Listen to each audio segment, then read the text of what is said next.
もう昔からの味。まあ何食べても美味しいんだけど、一番のおすすめはシャンプー。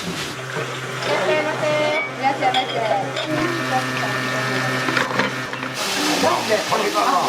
私の生きがいだと思います。宝、命。またね。はい、ありがとう。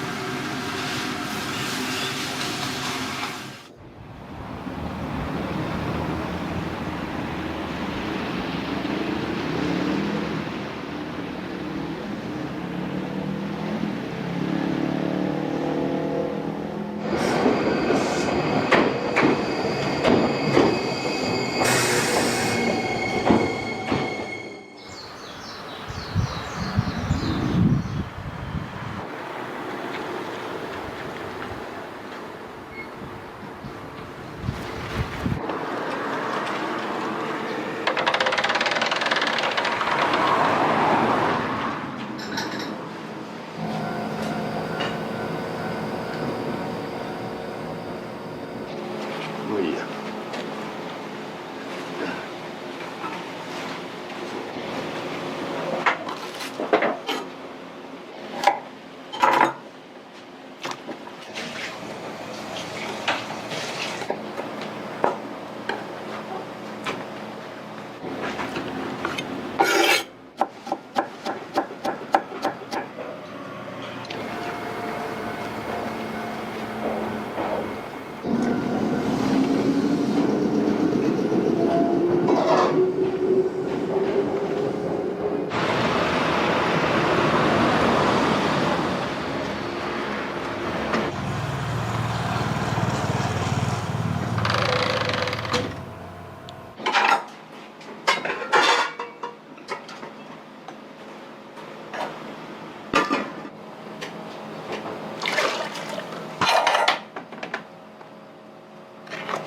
定点カメラか。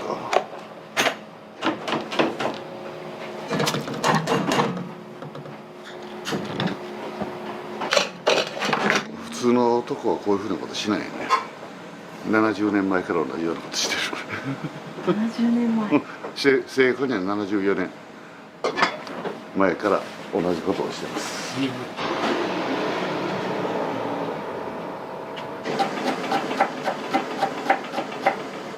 ゴスに切ってたら口になって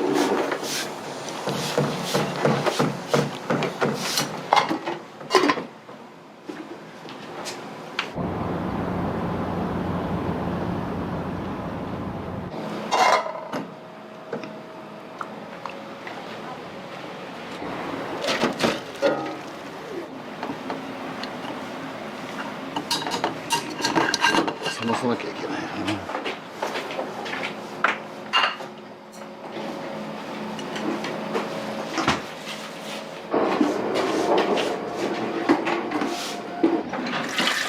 個人経営だから全部集合式。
これはね、おでんのだしの継ぎ足しのあれをちょっと作るんだけどね。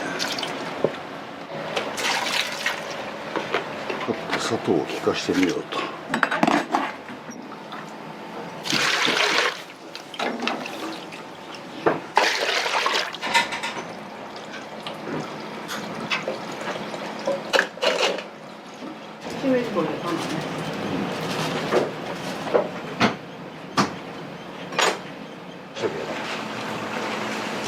もう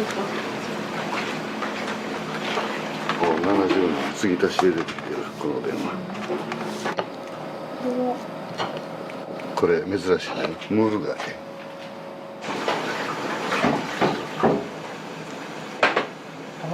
うん。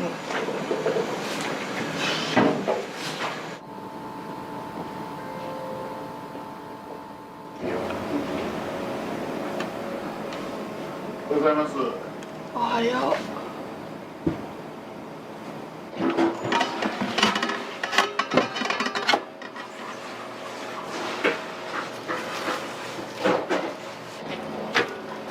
火つけてないけんな今日。暑いけん。珍しいでしょ、こんなことする。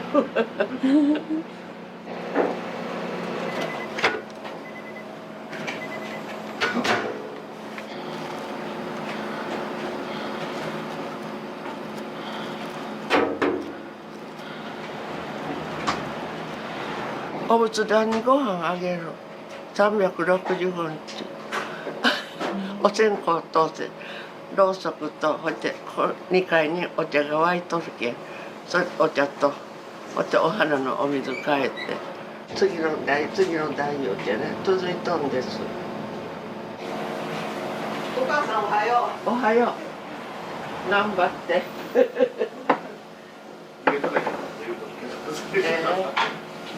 食べる？いや本当に美味しいよ。ちょっと待って。よし。これもね、食べとる。美味しいから。す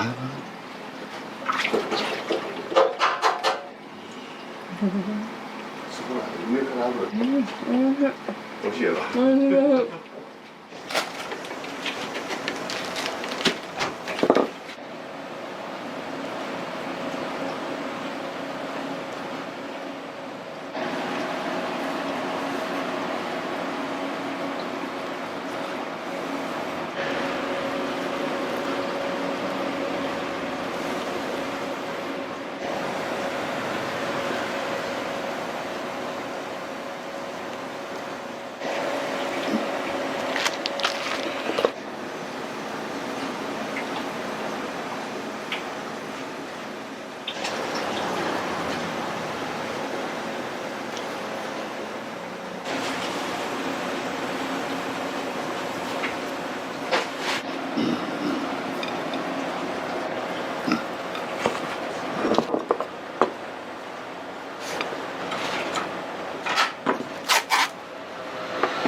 お味噌汁のだしを取るんでこれ置いとくんです。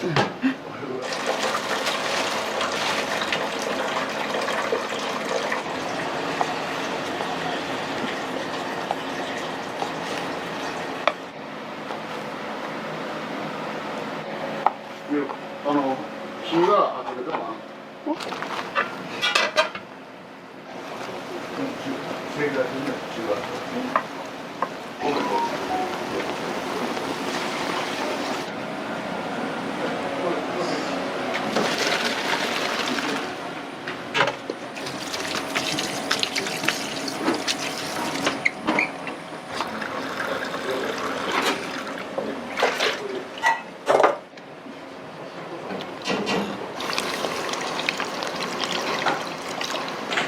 適当。いつも違うんですよ量が。味見るんです自分で。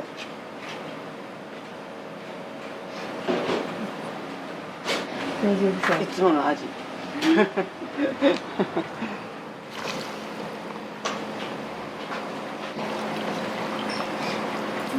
はい。お花が出た分だけ下がるよみたいな。ここ薄さんとってね言わんでるから。これですか？外でこれは？外でいい。こんな感じできんよ。よし。はい。ほんなら張り切っていってこう。いってらっしゃい。はい。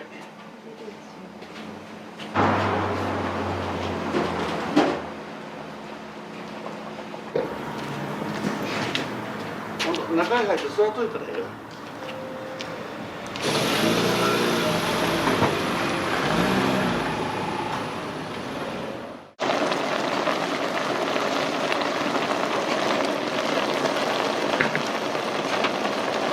うどん用のお揚げさん。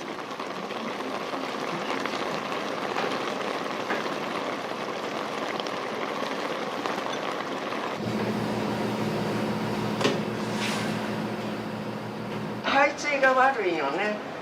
外に排水溝があるから。この前だけが抜けんのよ。他はみんな下水道と一緒になってるけど、ここはこっちじゃけんのね。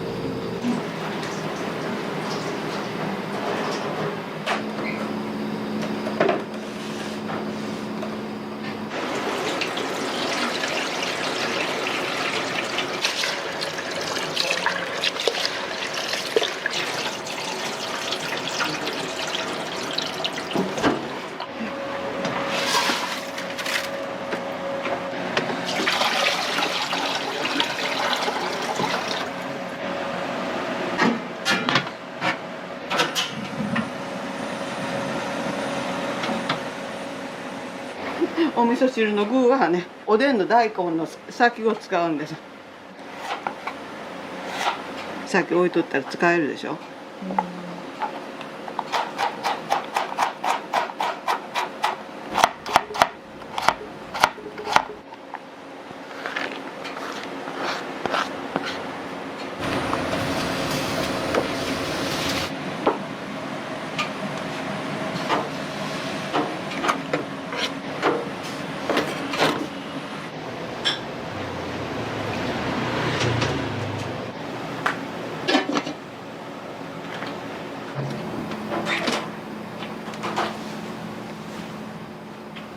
じゃ飲み物もするんですよ今。まだ袋のたりお休みになったらミシンで。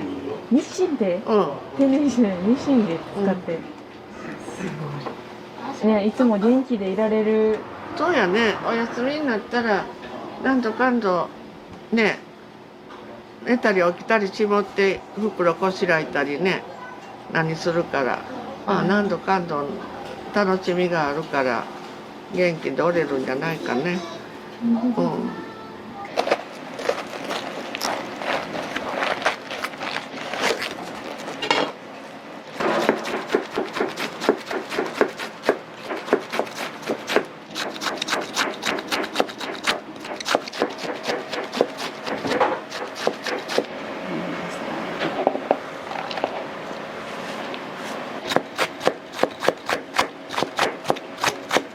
焼きそばにしたり、お好み焼きに入れたり、焼きそばも全部。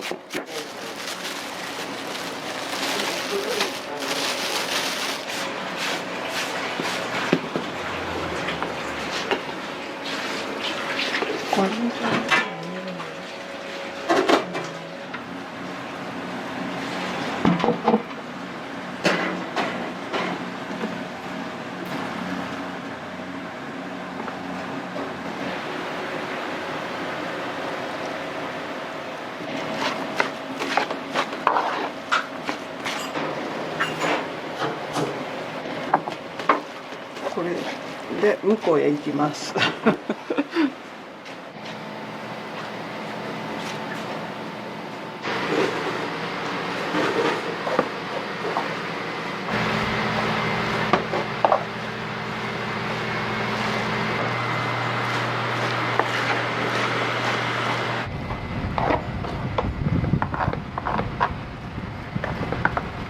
母さん今から何をされるんですか？お、これはい。これお寿司詰める準備しよる。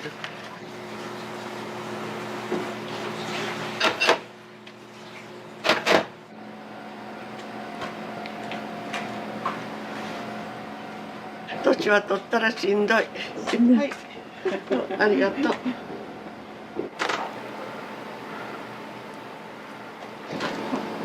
はい、ありがとう。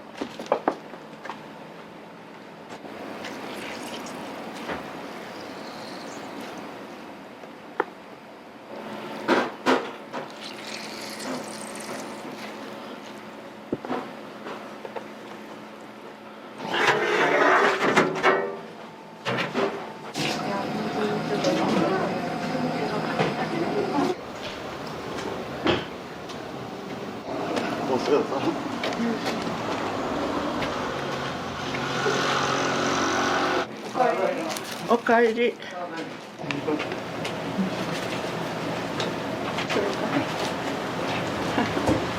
ごめんなさい、ここ置きます。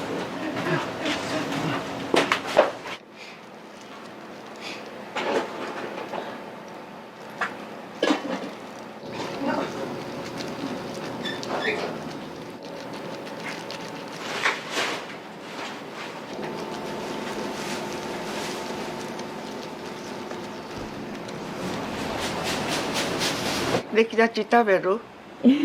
みんな一つずつ食べてみて。マスク外して食べて。一個ずつ食べて。いない土食べてみて。俺嫌いなの食べて。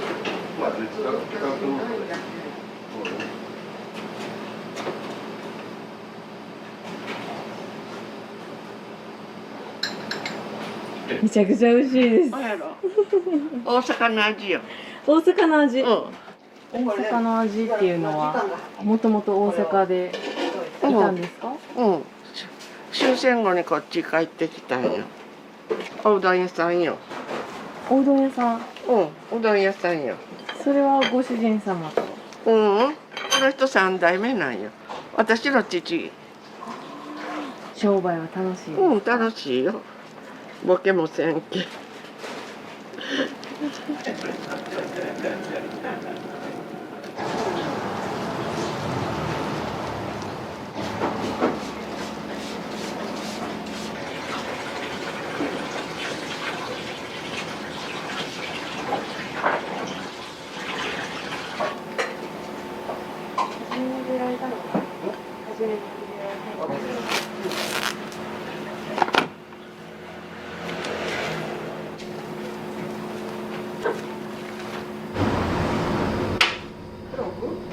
同じ。うん。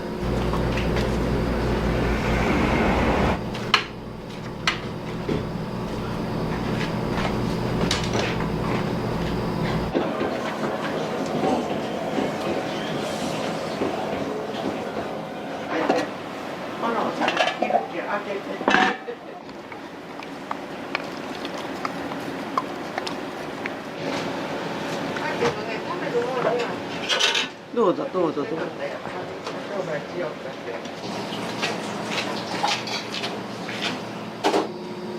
PhD やからね。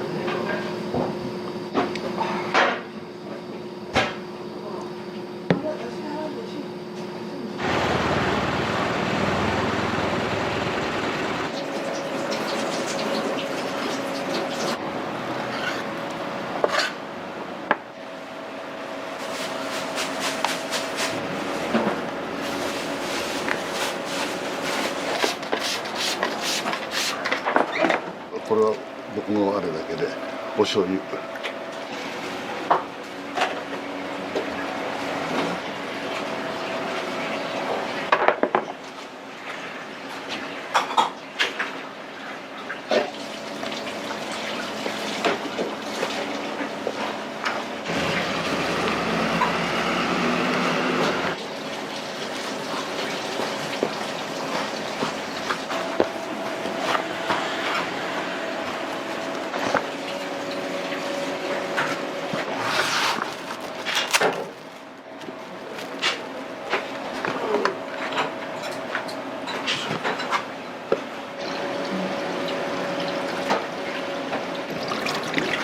天ぷら。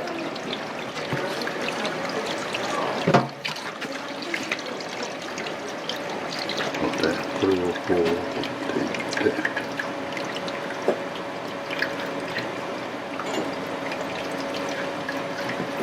綺麗ですね。すごい。いやいや。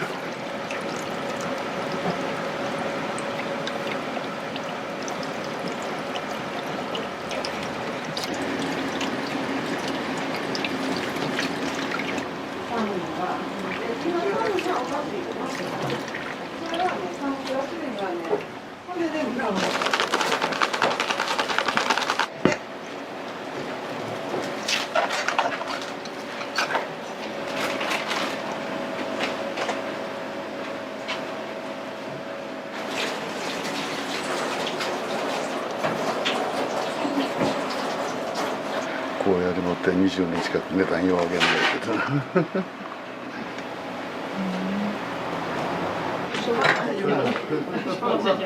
ソースがそうそう、お時間。もっと入れる方がいいよ。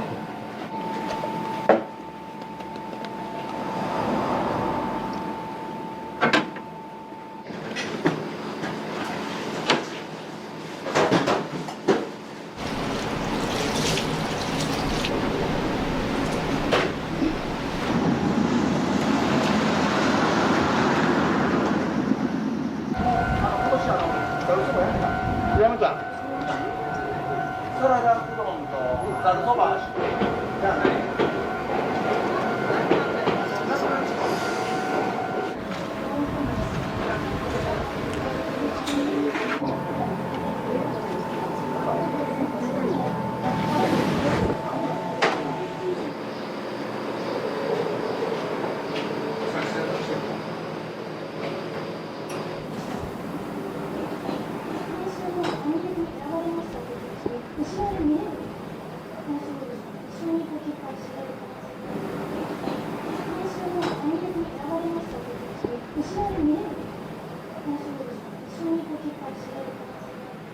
お元気でした。元気元気。お元気でした。食べに来てくれた。そりゃそうよ。大将、焼きそば。焼きそば。今ね、チェーン店なんか行ってもね、開けてくれるんやけんね。もう、準備するまでは絶対やめません。そんなんな。こんなんよ。おい、トイレ行く間がないな。まだええわ、10時ぐらいに来るお客もおるけどな。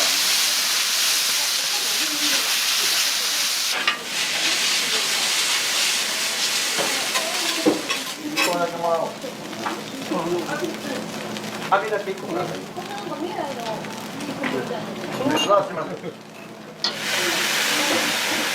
なことしよって。うん。相当渋滞してますよね。ああ、踏切の向こうやろ。そう、ローソンのね。うん。あ、そんなしようか。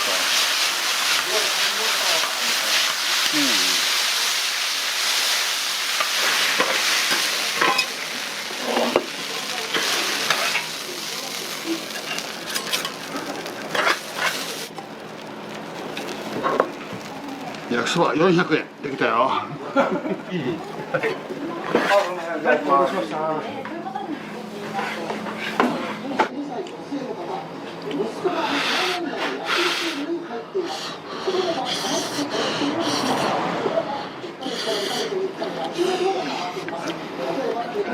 8年ぐらいの付き合いですね。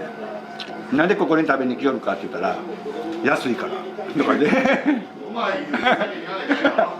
うまいんと安いんとこの雰囲気と大正家族の人柄ですね。こういう店がもうだんだんなくなってきよるから寂しいんですよ。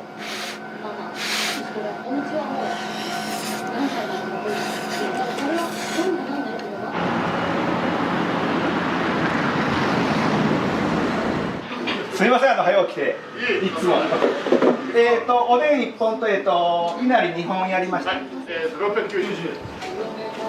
円。やったら計算が早い。踊るかどうかは知らんけど。どうもすみません、ごちそうさまでした。またお願いします。失礼します。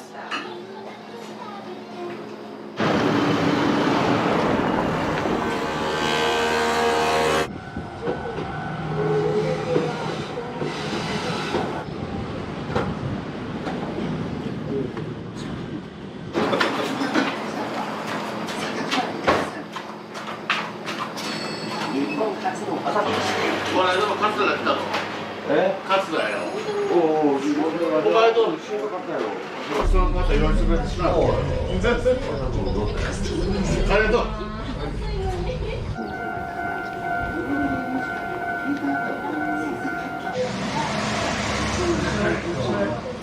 定食で。はい。ようテレビに出てますね。いやいや。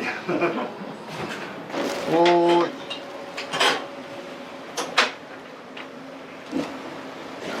外で立っとったらよう入ってこんかもしれない。かもしれない。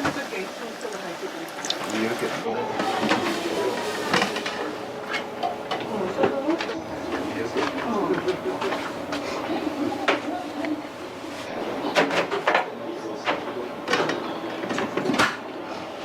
なあ、砂漠までは行ってもその後焼くとこかないうち。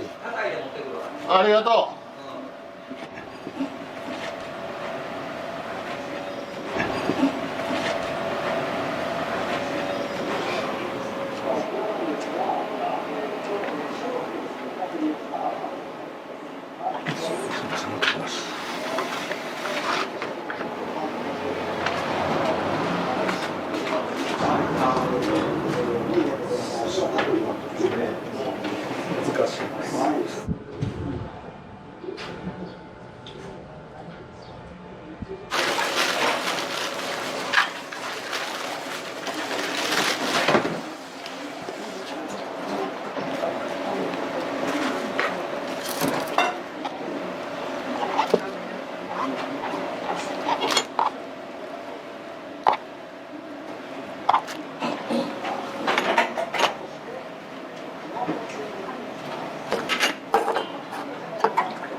しました。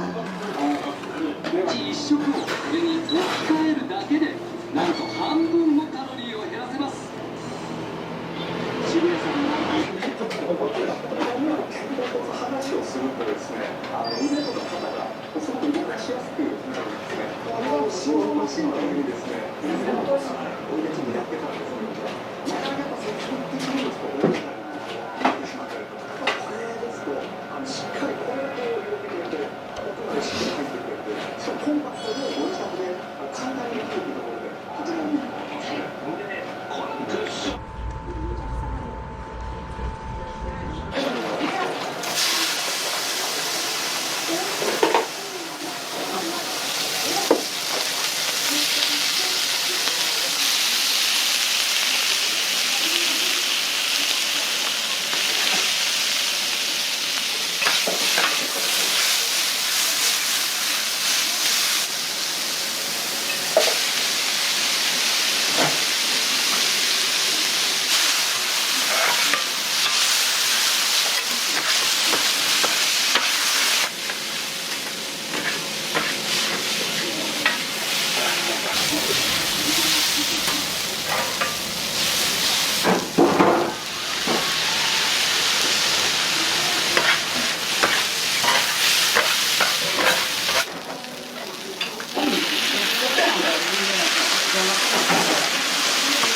というか。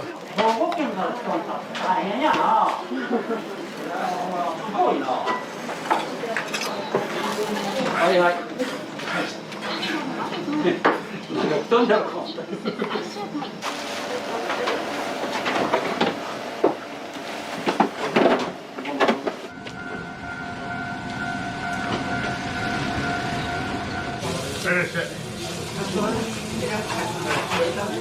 ちゃんぽん。肉。中華そば。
そう。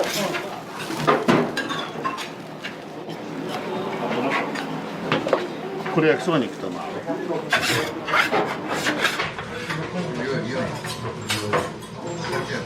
日の出食堂さんにはよく来られるんですか？もう30年今日かな。30年と言わんわ、もっと30年と言わんのかな。お料理は。もう見てると何でもじゃん。定食にしてもその出来どちがすぐ出てくるやろ。それでいい。食って置いとるわけじゃないけど。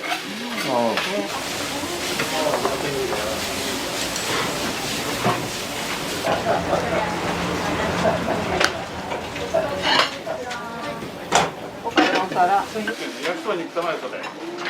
肉玉行くたまえだよ。卵入れる入れるけど。これで焼いたってちょっとそっとのっける肉玉ですか。はい、あ、行こうか。はい。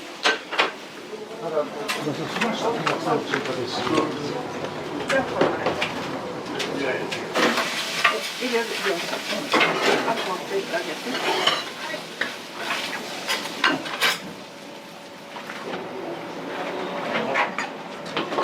これ焼きそばに行くと。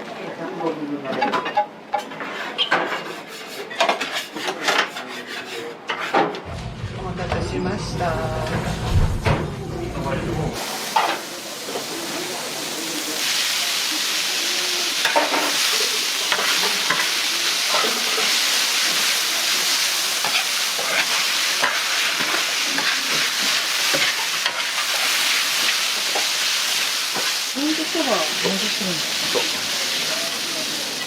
チャランポラン。ちゃんぽ。あん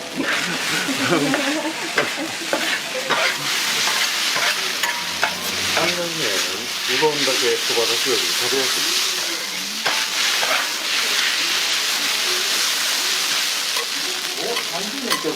30年って言わんわ、もっと来よう。僕20歳ぐらいの時。ほら、50年か。もう長い前ね。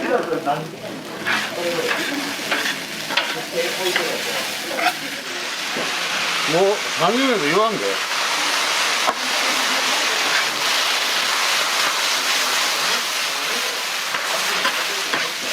そうだよな。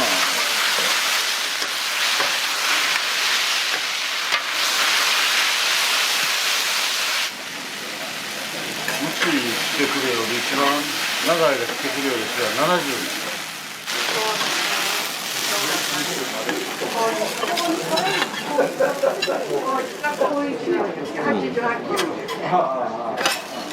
お金払ってよ。ただ焼け。渡しました。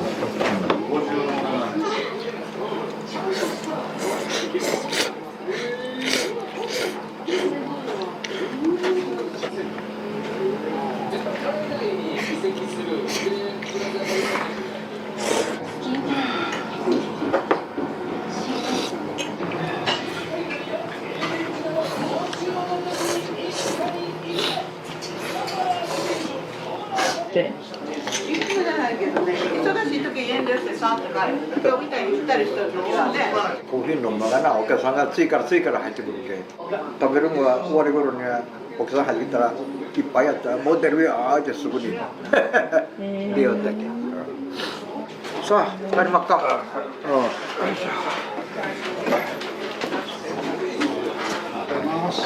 い、ごちそうさま。またね。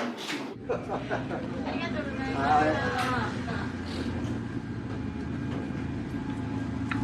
りがとうございます。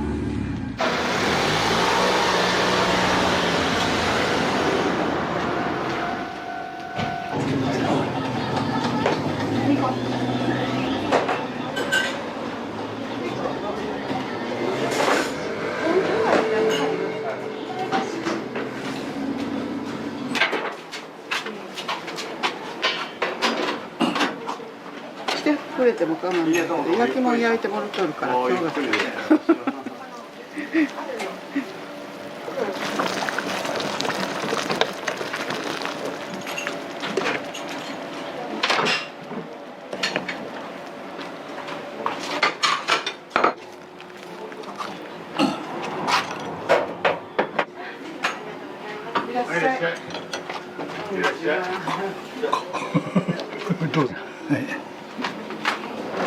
あ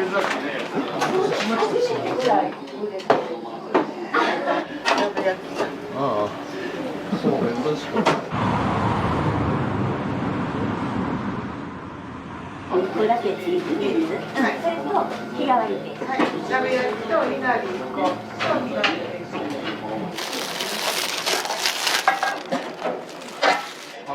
鍋焼きが。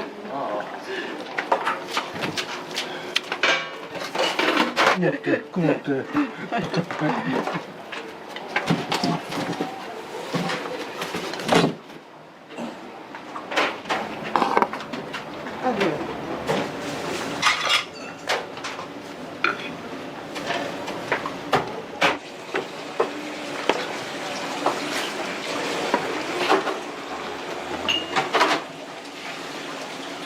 や、かけそうだ。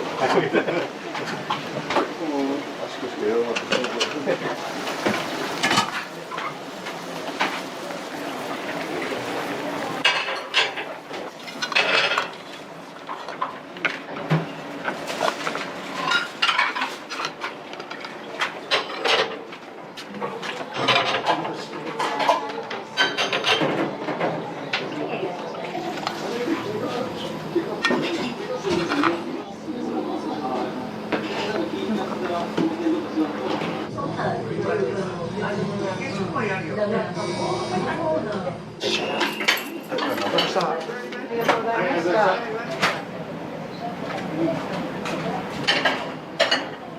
お母さんは今おいくつなんですか？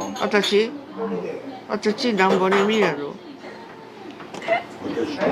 まさちゃんの親じゃっけん。93になる親。6年生まれやっけん。昭和1931年かね。バリバリお元気で。バリバリやない。バリバリや口切りやバリバリが。じゃあ何年も出られてるんですか74年。病気もせずに。なんでこんなに健康でいられるですか？なんか知らんけどで。ストレスはあんまりない。ストレスはためんようにしとる。まあ、ぼちぼち自分のことが自分でできるぐらいのことでボケんようにせんと言ってボケずに転げんようにね寝たっきりにならんように。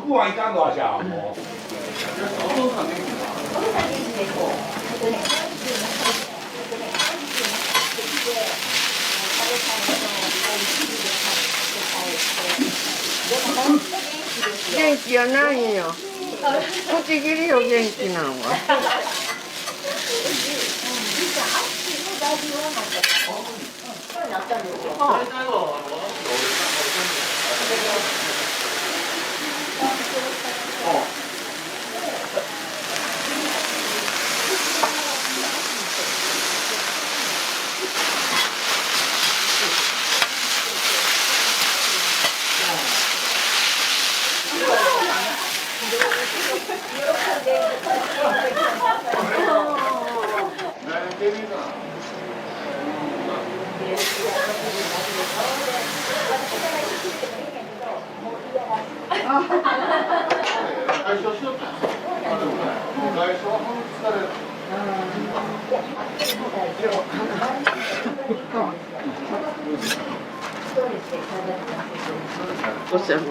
もう足が持った。持っとる持っとる。足が持った。バトンタッチ。はい。足がね、膝が悪いからね。そ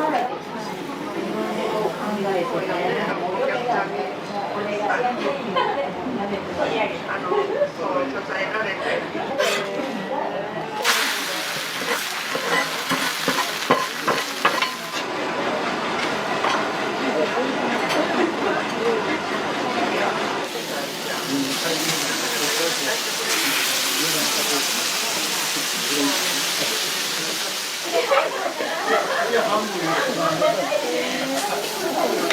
小さい時ね、よく買いに来てくれたんよ。八木さんね、ちっちゃい時にね。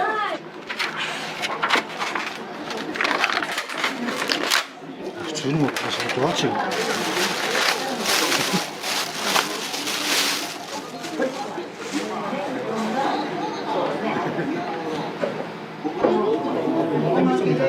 卵、こんにゃくにすじにじゃがいもに大根、お豆腐、これ10種類ある。貝とか銀杏とかこのタチはあまりないね、よそには。ネギもね、味付けで入れとるからお客さんには売ってはないけど、食べたい人には入れてあげる。まあ食べてみてくれたら、この真っ黒の割には辛くはないと思う。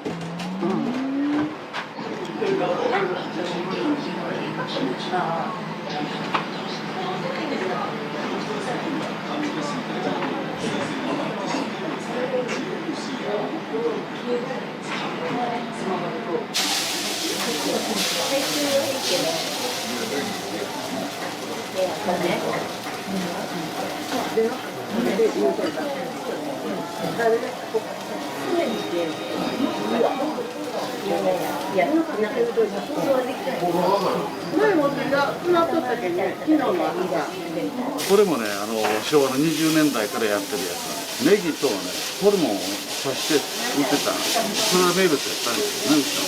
その時に一緒にこれが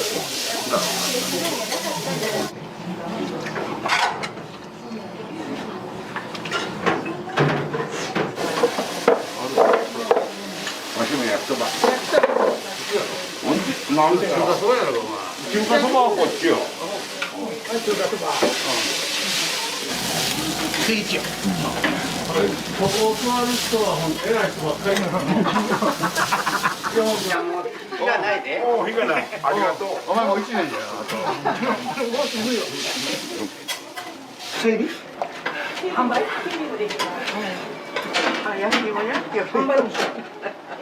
人気だわけね。これはね。もしやったらまだ若いんじゃない。販売の店長が欲しい。あっちの前から出してる。入浴として。前からごめんなさい。そう、暑いからどうぞ。ええよ。はい。お待ちどおさんです。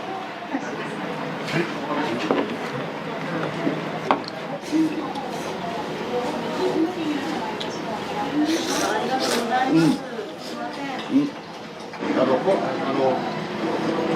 の風呂がさせてもらうから。この風呂が。もう昔から中華そば食べてるんですか？もう昔からの味。懐かしい味。おお、火がない。ありがとう。お前美味しいね。わしが学生の自分からもう元気なかったんだよ。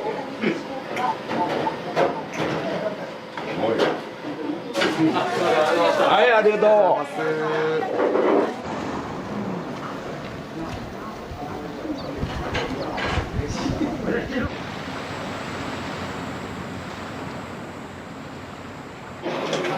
この三つ玉焼きって言われた人はつい最近やけど、お好み焼きはね、もうずっと昔から広島がいうとあっちの本土の方からずっと伝わってきた感じですよ。島伝いにね、一銭よろしくって僕らは言ってたんやけどね。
ねこれ。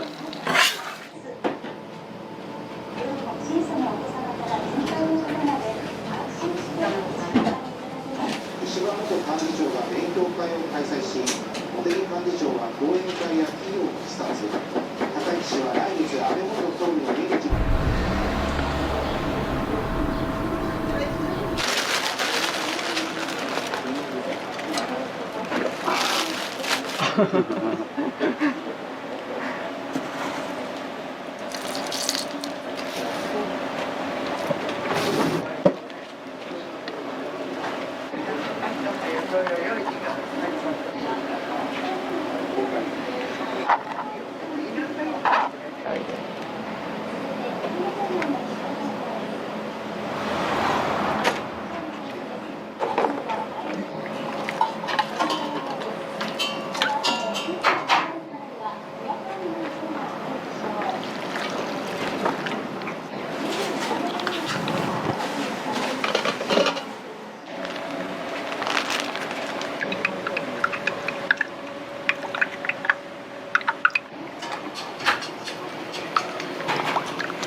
どうぞお待たせしました。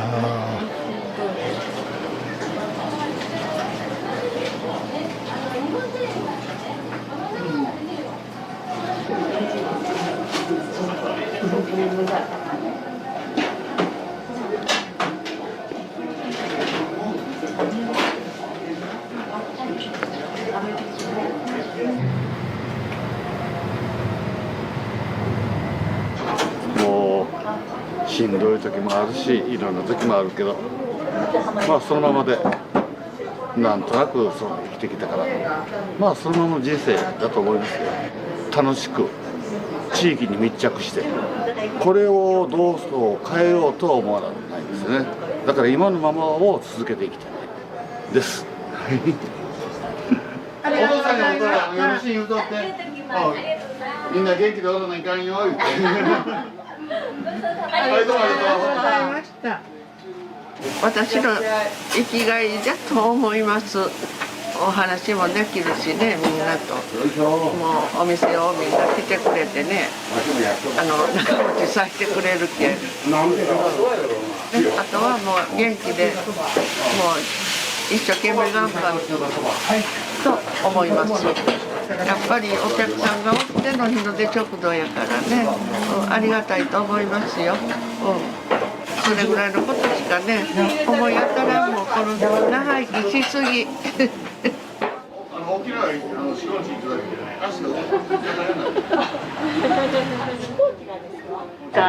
い、いきますよ。はい、はい、チーズ。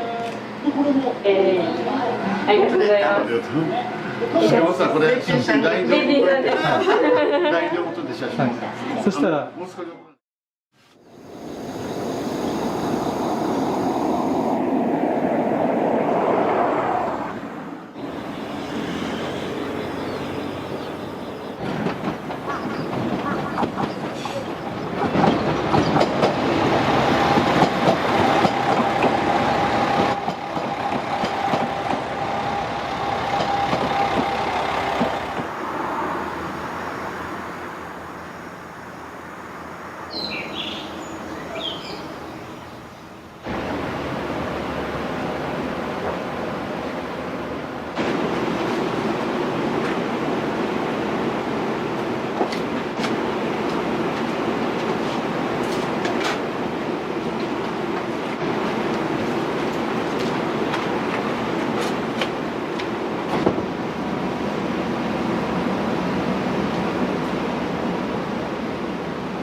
はいはいはい。いただいてみてみて。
はい、ありがとう。はい。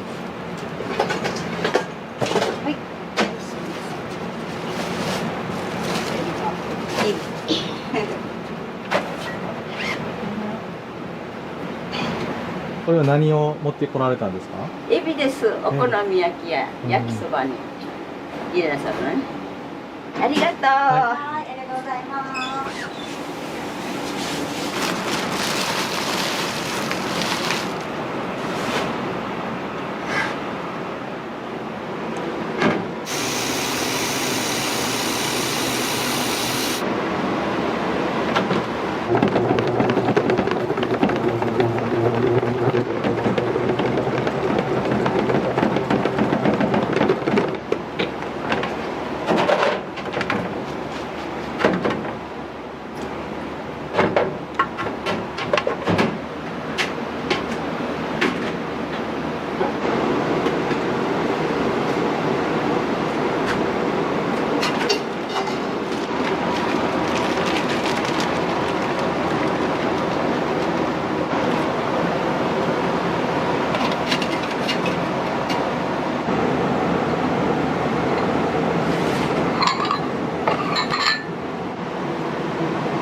すみません。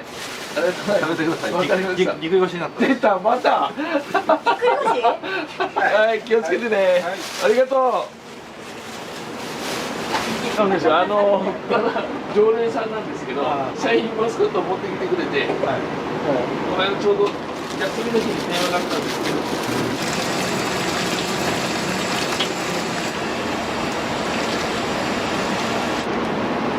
食べてください。今向こうで食べてください。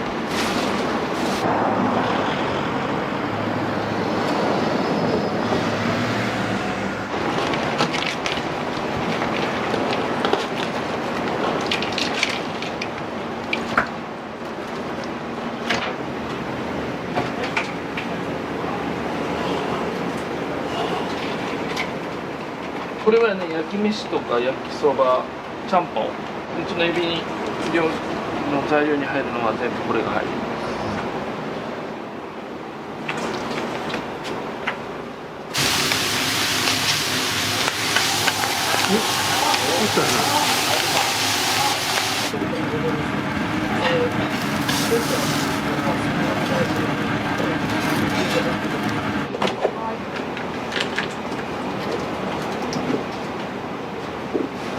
ビを使う理由ってあるんですか？やっぱり出汁が出るんですよね、味がもう全然違いますよ。冷凍のむきエビだけとこのエビを入れるともう全く。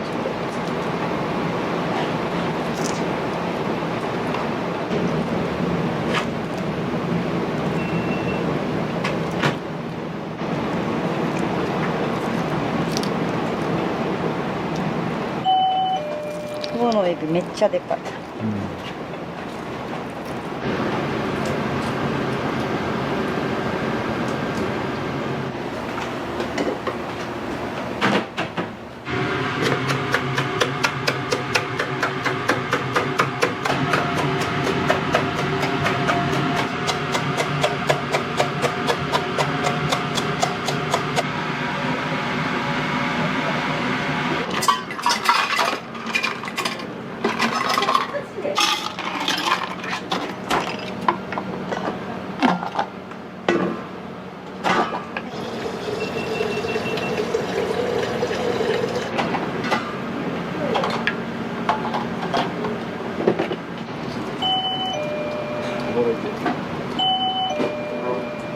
ありゃありゃ。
はい、いらっしゃい。ちょ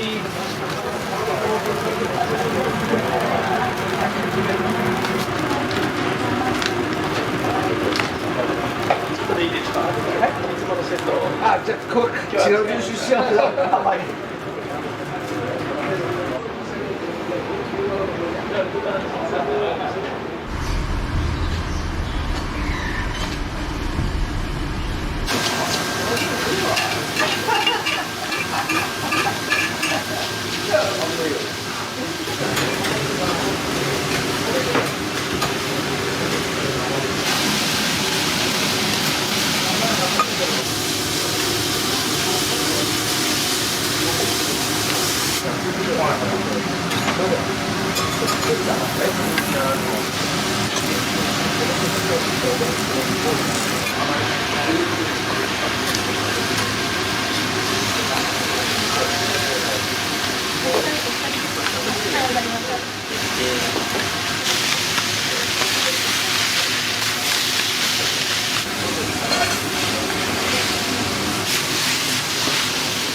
いらっしゃい。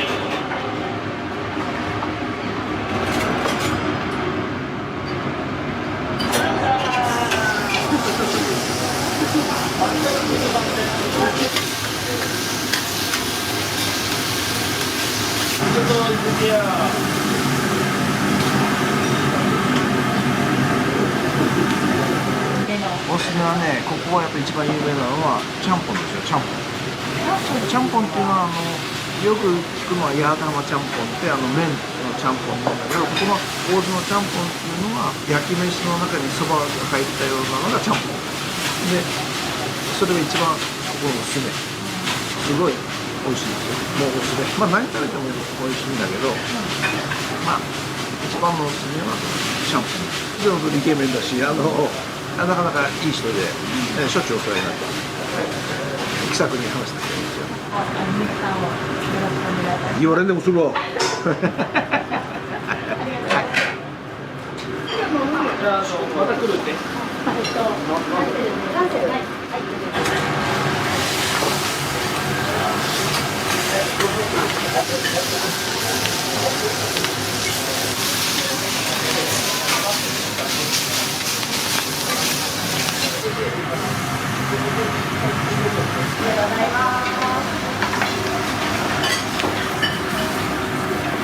はい、ありがとうございます。はい、すいません。加え焼きになります。鉄板熱くなってますのでお気をつけてください。は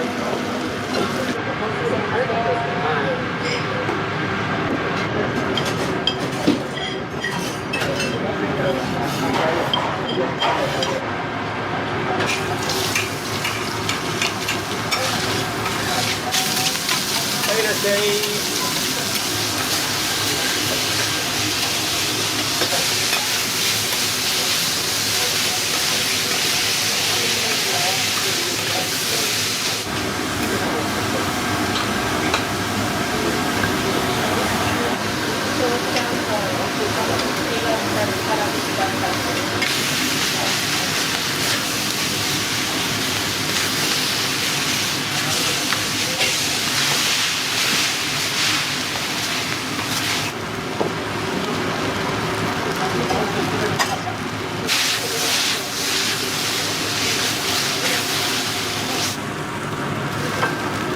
らっしゃいませ。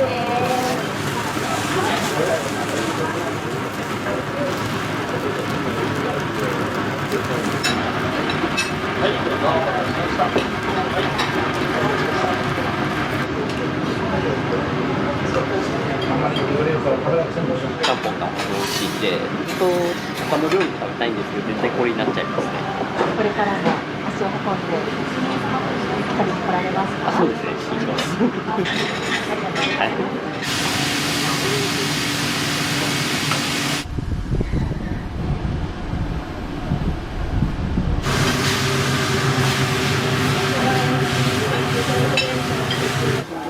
そうだね、5分10分。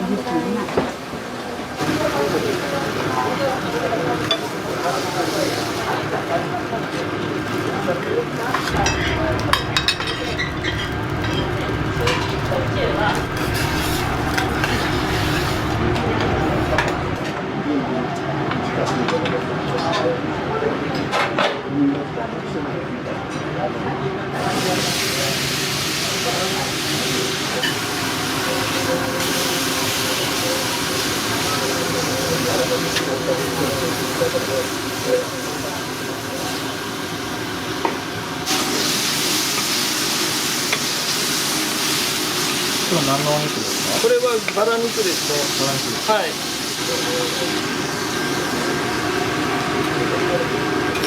常連さんはこれをちゃんぽんの上に乗せて食べられます。はい。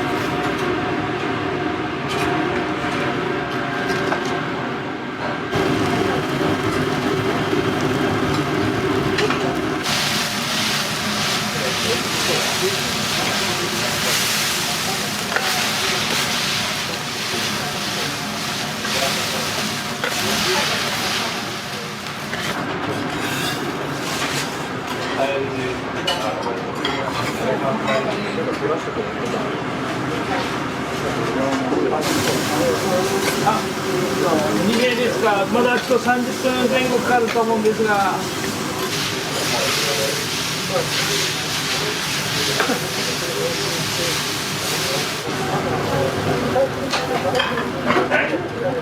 い、ありがとうございます。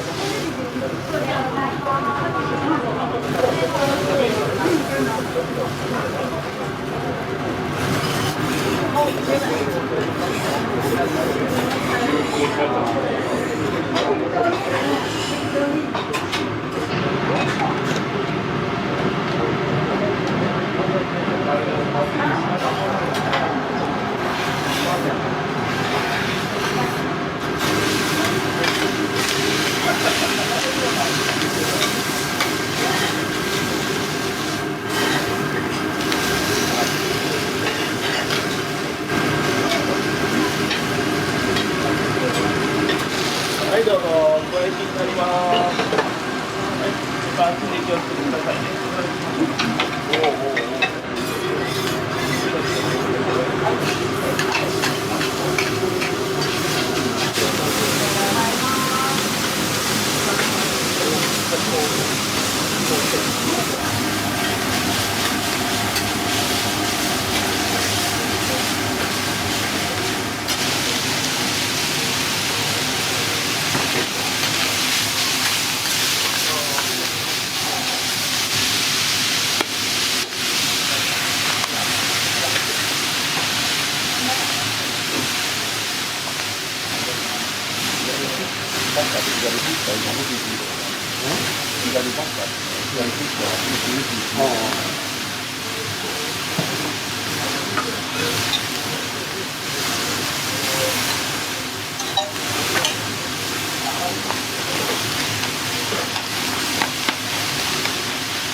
セットしてタルタルとかじゃあタルタルとかね。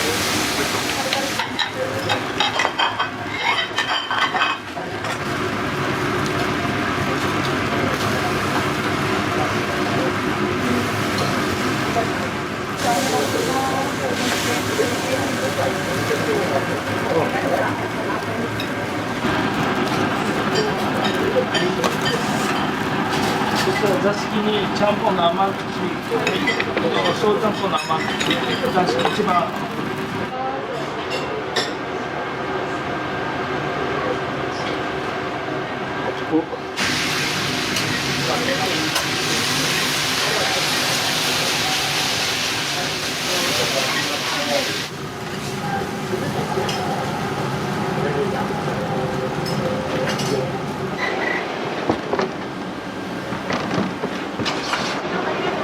どうもどうもどうも。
ありがとうございます。お待たせしました。タルタルセットになります。失礼します。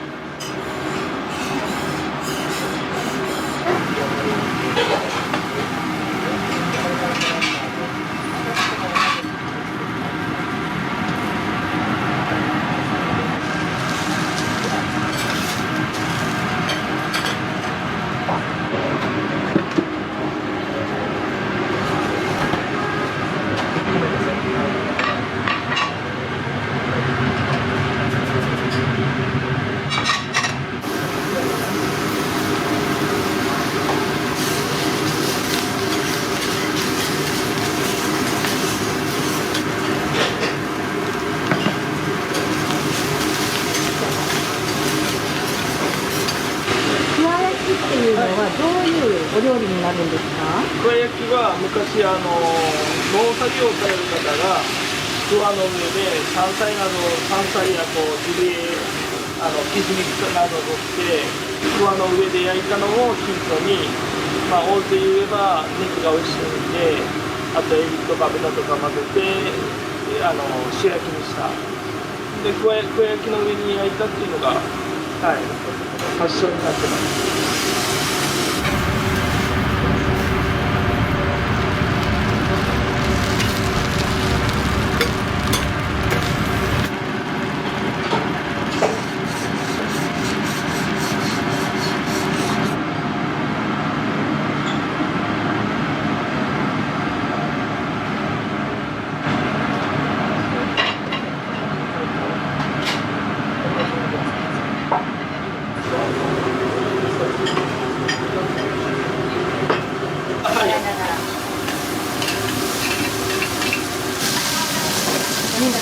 そうです、3代目です。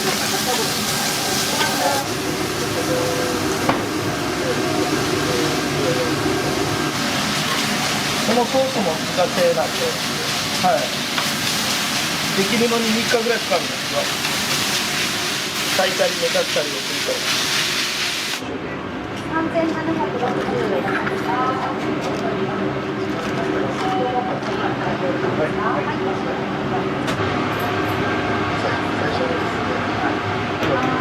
ありがとうございます。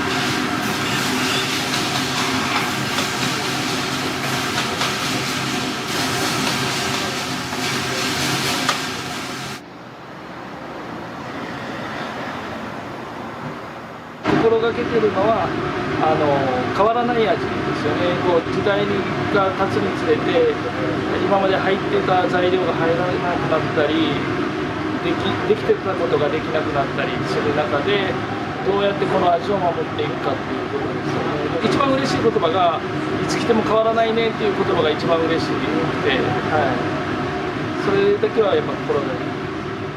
このお仕事をされててやりがいとは、やりがい、美味しかったとかありがとうとか、お客さんの声を聞けることがもうやりがいですよね。で今もう外国の方もたくさん観光なんかで来られて、外国の方がちゃんぽんって言われるぐらいどっかで調べて来られたと思うんですけど、そういう言葉もありがたいですし、それをこうね、地元とか自分の国に帰ってこんなの食べたよってこう宣伝していただくとまた新しいお客さん来られるんで、はい、楽しみです。大きくしたいっていう願望もあるんですけど、まずは次の世代にバトンをタッチするっていうことですよね。それまでに少しでもこうお客さんに人気を知っていただければ、はい、そこだけ気になってます。はい、愛媛来たら寄ってや待っとるけどー。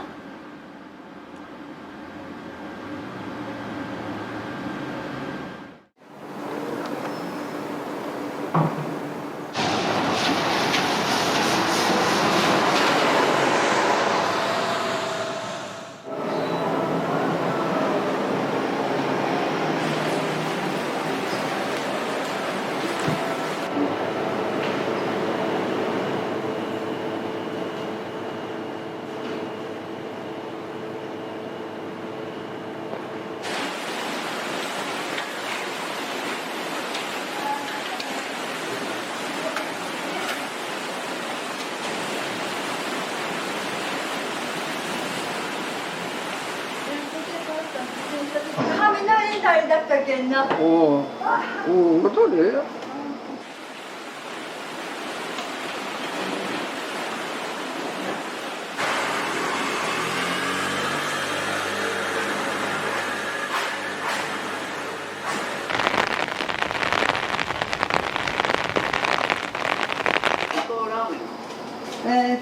ね。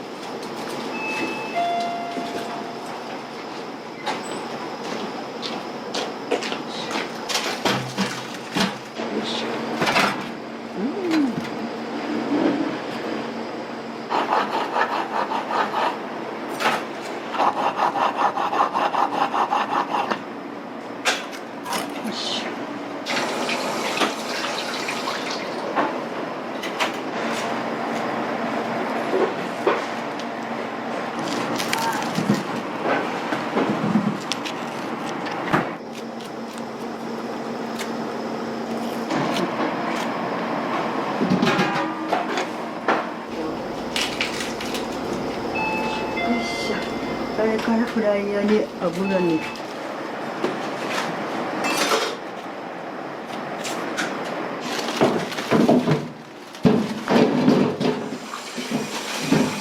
今からスープ取るからね。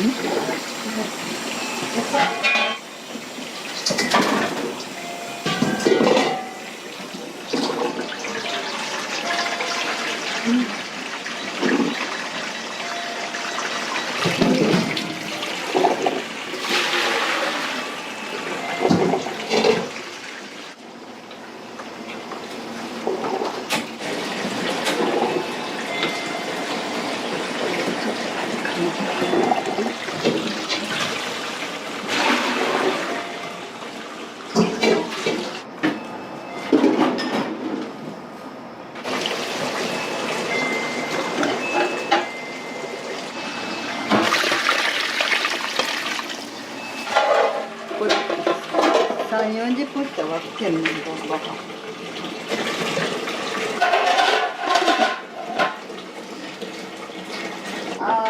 どうかしてました。全部ある。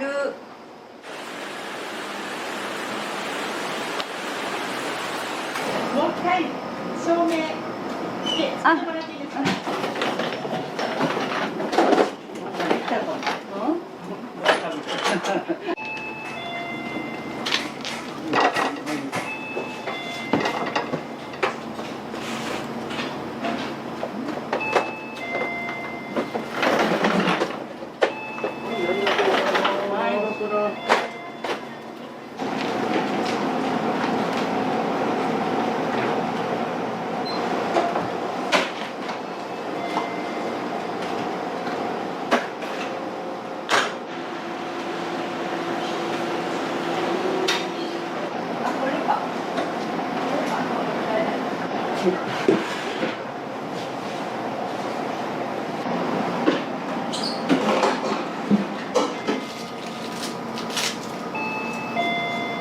大体玉ねぎを何個切るんですかいつも？これ箱に半分ぐらいは一日な、ちゃんぽんにな。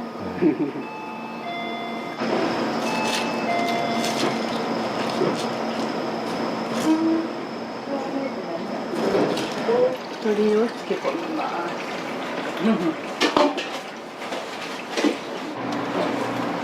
よいしょ。朝の仕事ね。若鶏、鶏の唐揚げ。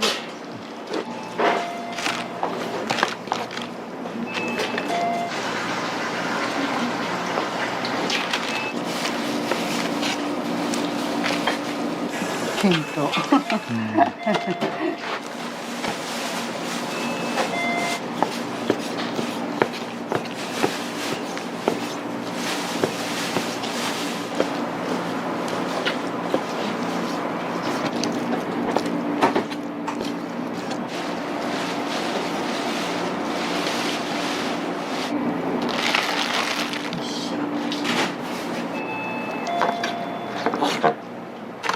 振るようにちょっと取ってそれから味をつけます。よいしょ。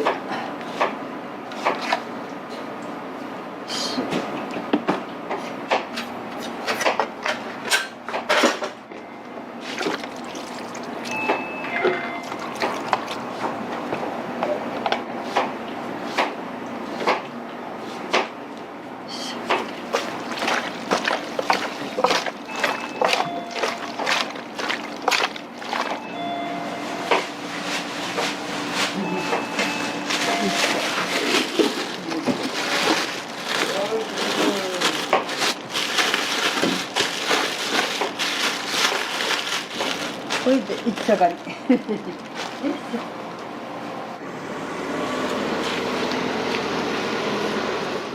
いたい昼売るぐらいの材料を作っとくんや。このお肉は何用ですか？とんかつとかカツ丼とかカツカレーに使う。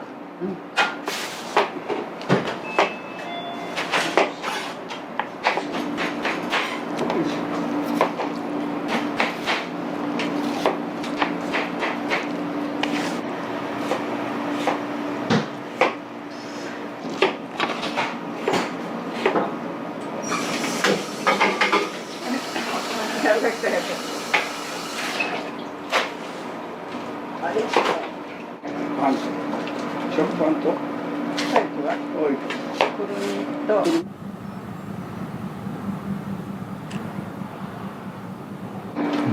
豚もみ込みしたい順。酢豚も人気あるんですか？酢豚人気ある。酢豚唐揚げが一番人気あるかな。これ次にね。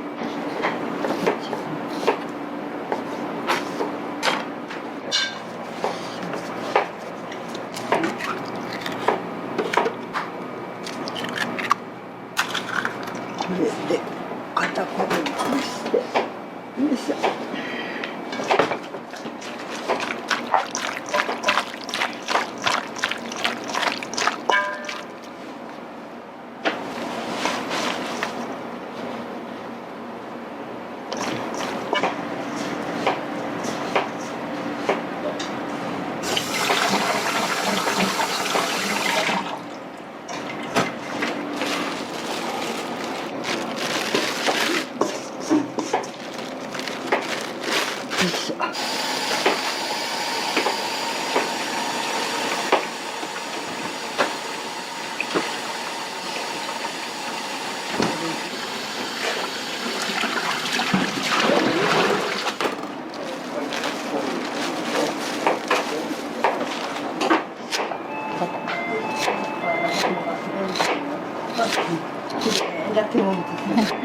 手だけ。ね。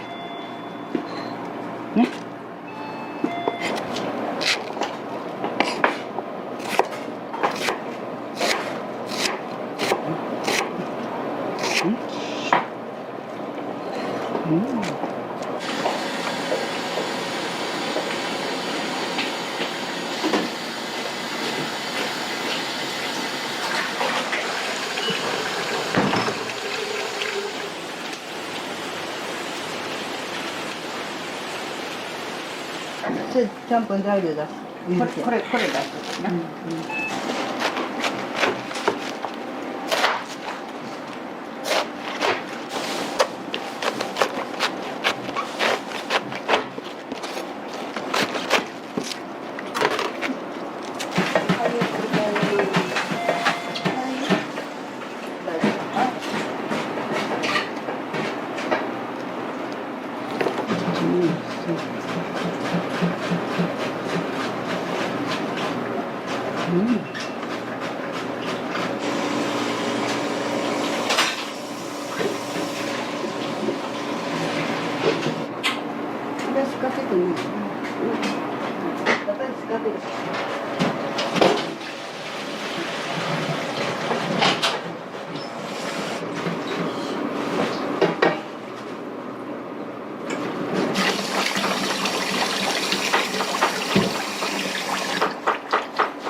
よいしょ。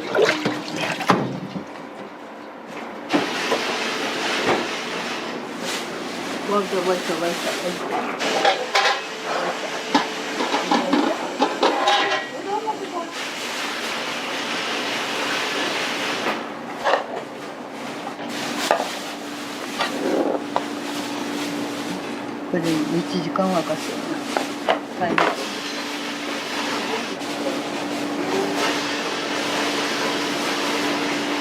出汁は毎日取るんですか？毎日2杯3杯ぐらいこれ。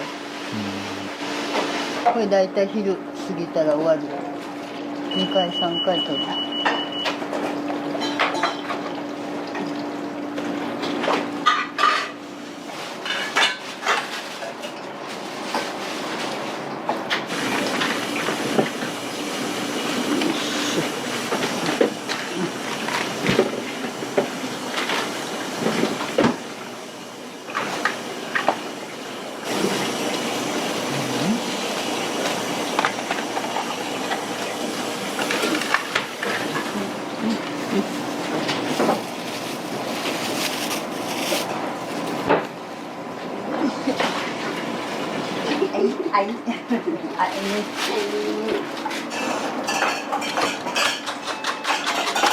もうお肉はもう準備するけんね。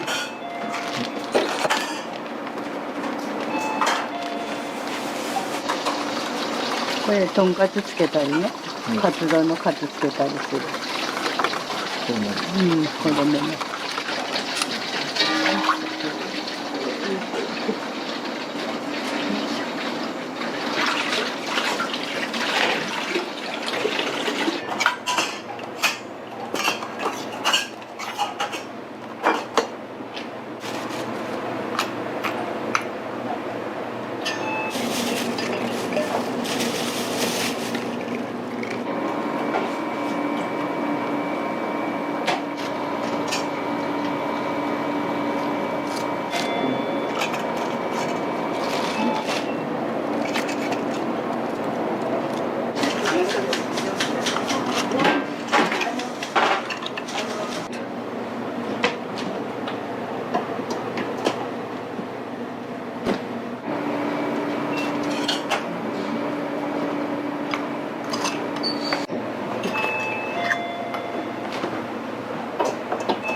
から歩かないと。歩かないと。歩いた。歩いた。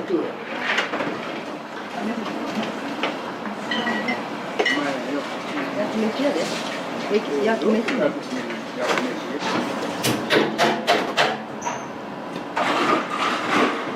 毎朝なおにぎり食べるやろうし。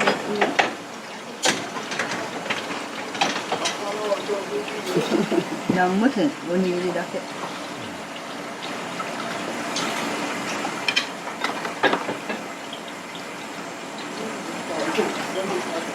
皆さん夜そう、食べる？おいしいよ。おいしいよ。ちゃんぽん食べる。期間ね、保存食ですね。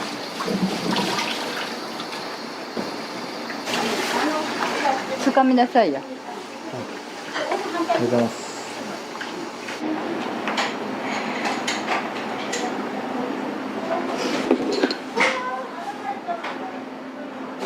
3日ほど休みや言ったろ。タバコ屋さんのな。おにぎりしたり、餅焼いたり。だとな、買って食べれるように。食べて済んだ後やったけどな。そうやな。ちゃんぽんも移して帰った。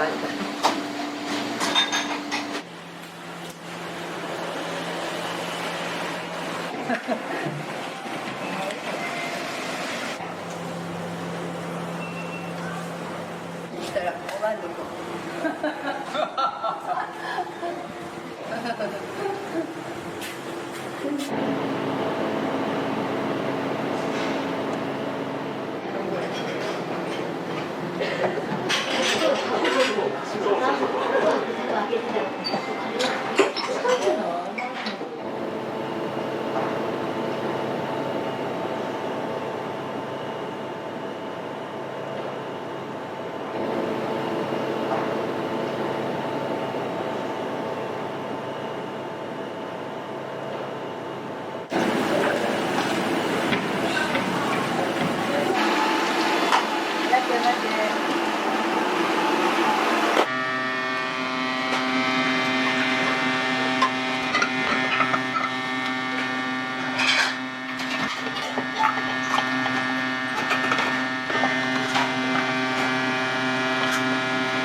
大体4分でできる。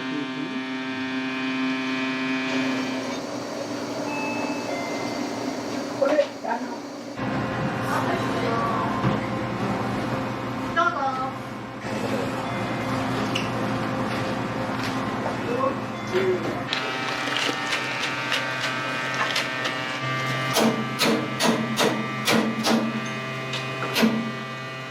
水切りを忘れてトントンとかって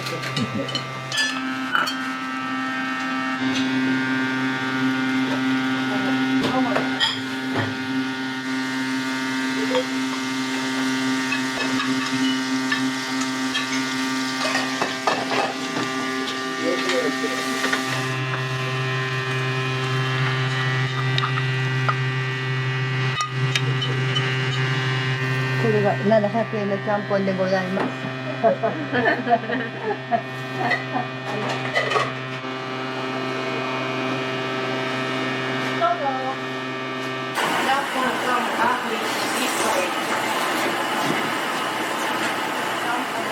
ロンドンさんがよく来られるんですか？いや、相当久しぶりです。何年クリーム。ち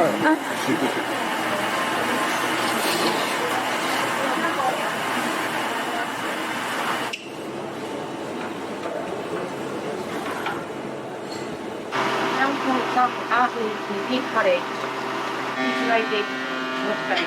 はい。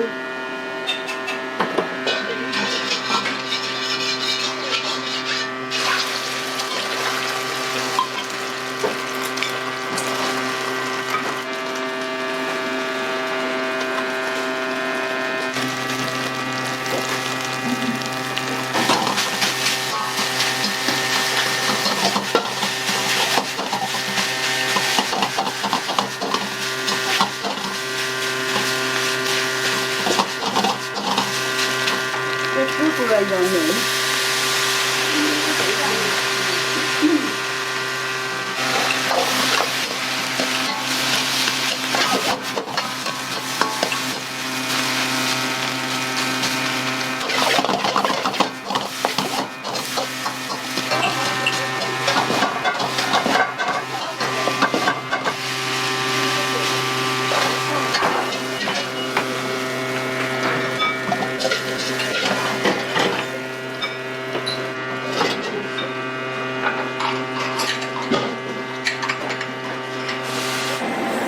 ハーフになります。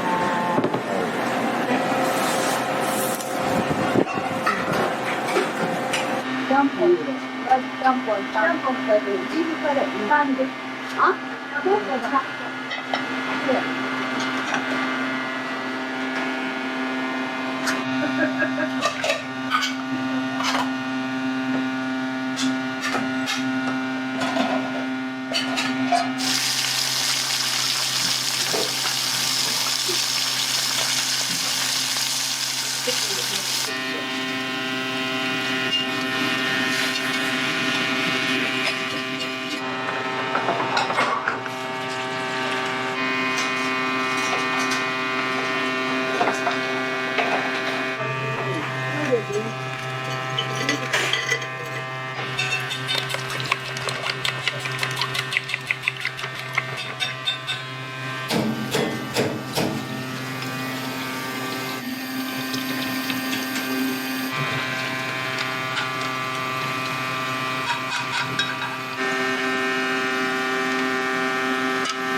松山から来ました。こちらのちゃんぽんの魅力を教えてください。野菜の炒めた風味がすごく抜群です。またこれからも来られますか？はい、また来ます。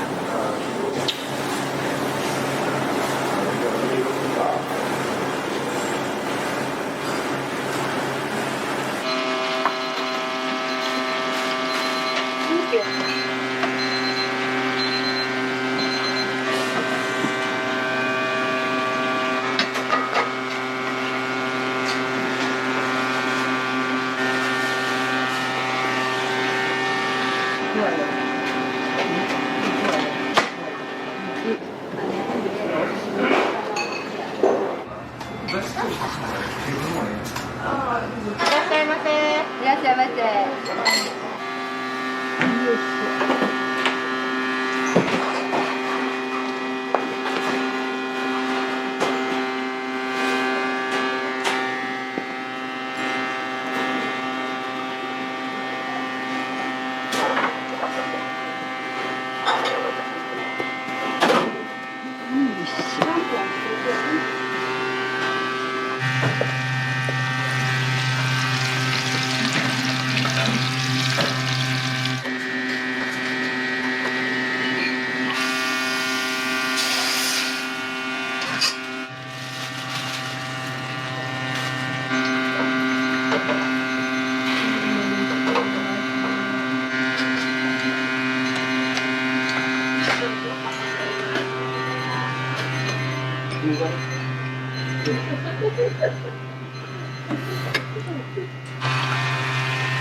ロンドンさんのちゃんぽんお味はいかがですか？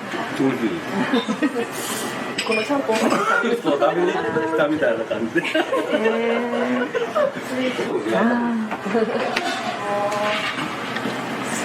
八幡浜ちゃんぽん有名ですもんね。何か特徴ってあるんですか？お野菜とか中の具材がやっぱ違うし、あっさりしてる。ずっとちっちゃい頃から食べるけなんか親しみがある。たまに帰ってきたらですね。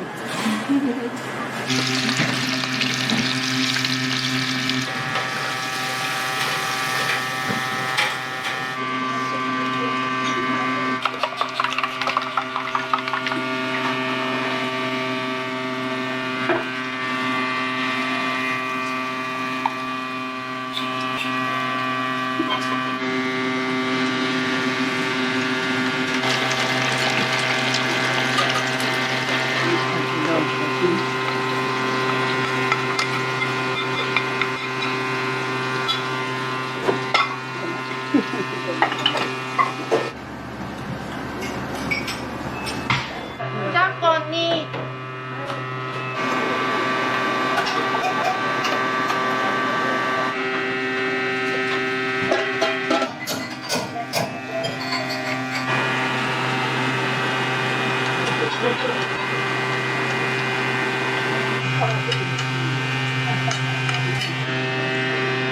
はい、申し訳ない。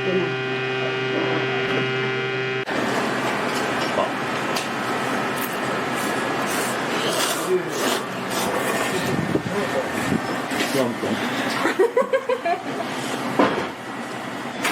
んかロンドンが一番美味しいって聞きまして。いらっしゃいませ。どうぞ。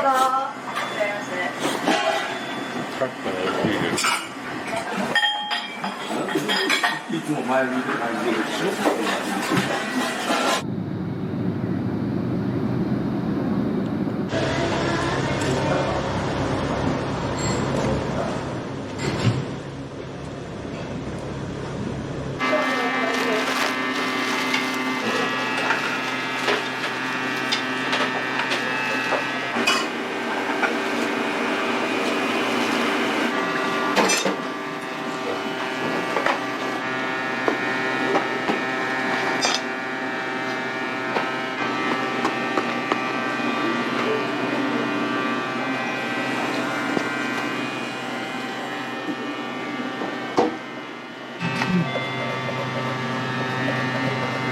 これを放り込みます。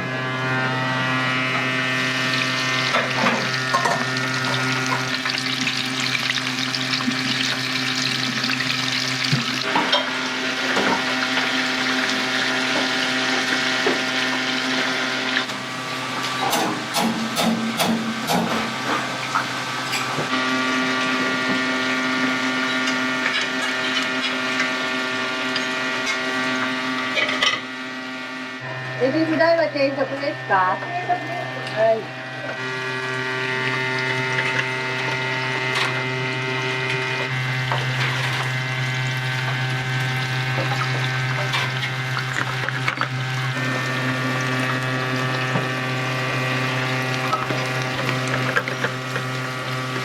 すぐてエビ天のご飯2つね。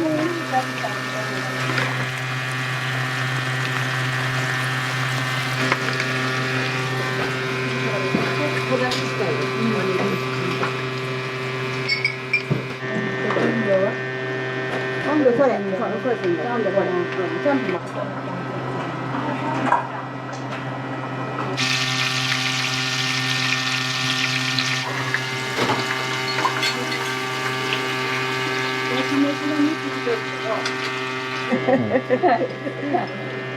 見てな、マスヤが作ってあげるけど。食べたい。みんなが。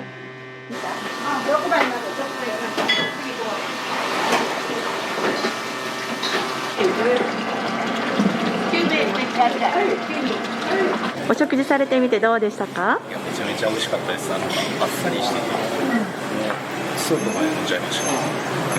野菜もシャキシャキして美味しかったです。どうもありがとうございました。そうでした。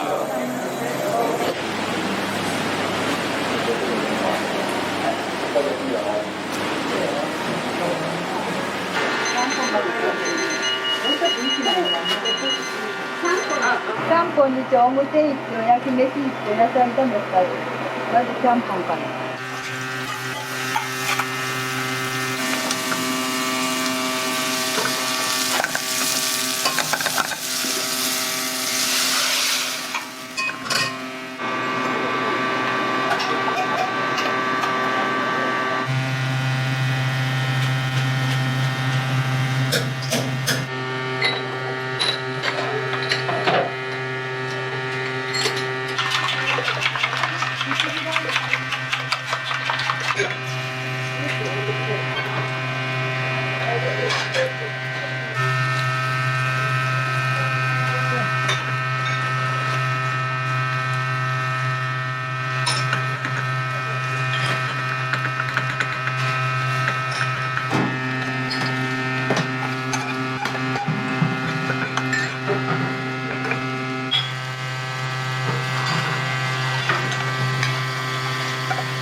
野菜炒め。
野菜炒めのご飯ください。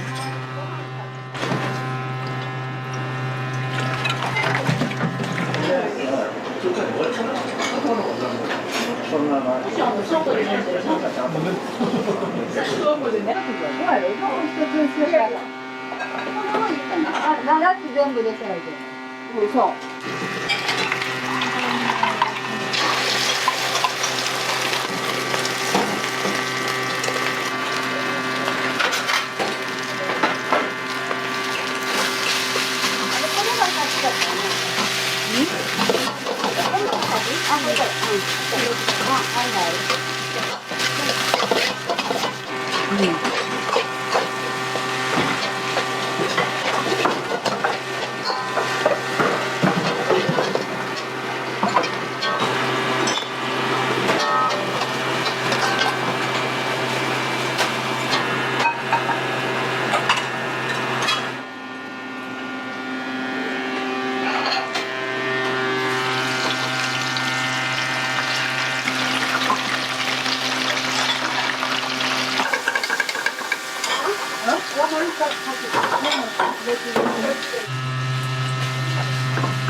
よし。来てる。はい。ここもあるんですね。労働されてるんだから。そうよ。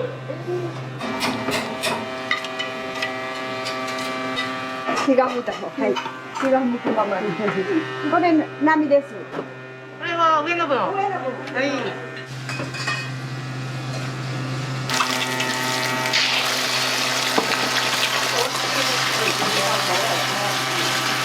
これ何本？2つ。これで3つな。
久しぶりのちゃんぽんいかがですか？なんか野菜も肉も、ジューシーで美味しいですね。ここはほら、すごく食べ応えがあるというか、九州のちゃんぽんと違って、あっさりすんなり食べれるからね、お腹空いてたんで美味しいです。福岡から来た甲斐がありますね。また来たいと思います。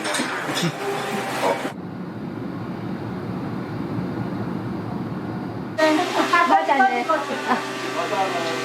ありがとう。ありがとうございました。美味しかったですか？美味しかったです。テイクアウトもされたんですか？エビフライ定食。お家に帰って。はい。いや、すみません。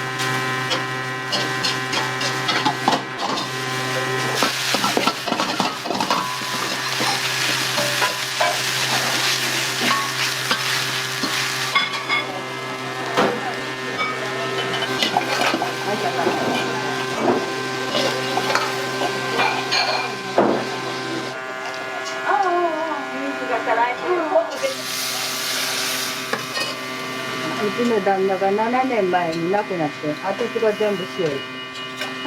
これまでは旦那さん。旦那さんがしよる。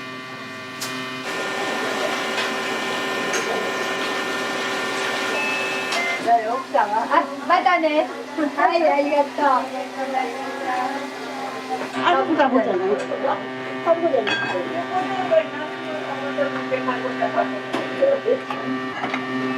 何十年も。で、これだ。目まいだ。どちらから来られたんですか？今日は東京です。八幡浜ちゃんぽんいかがですか？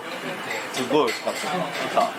もうちょっと濃い味なのかなと思ったんですけど、意外とあっさりしててすごく美味しかったです。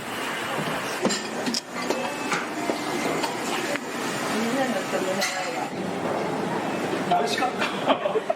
ああ、最高。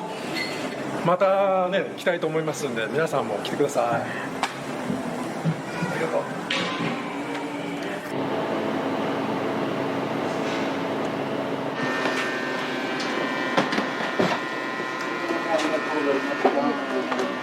ありがとう。お待たせ。おいしかろう。しっかりとる。父親がね、高松旅行行くのに一緒に乗り合わせた方が中国の方だって、満州料ってすごい大きい中華料理屋さん、そこのご主人と出会ったんです。ほんまにちゃんぽんがないよね、中華がないよねいう話から、じゃあちゃんぽん教えてあげるからわざわざ八幡浜まで寄ってくれて教えてくれたの。で中国の方から教えてもらったのは豚骨スープで濃いかったの。それをうちの父親がいろいろ改善して八幡浜中に口に合う上のあっさりスープに仕上げた。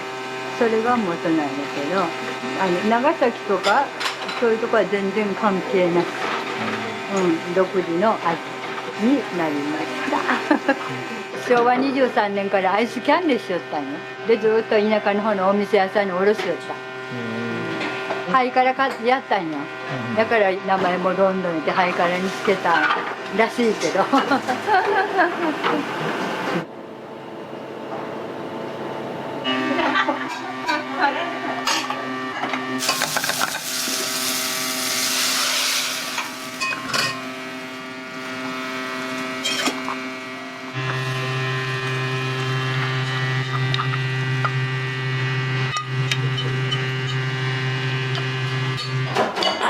すみません。はい。はい、お待たせしました。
みんな後期高齢者。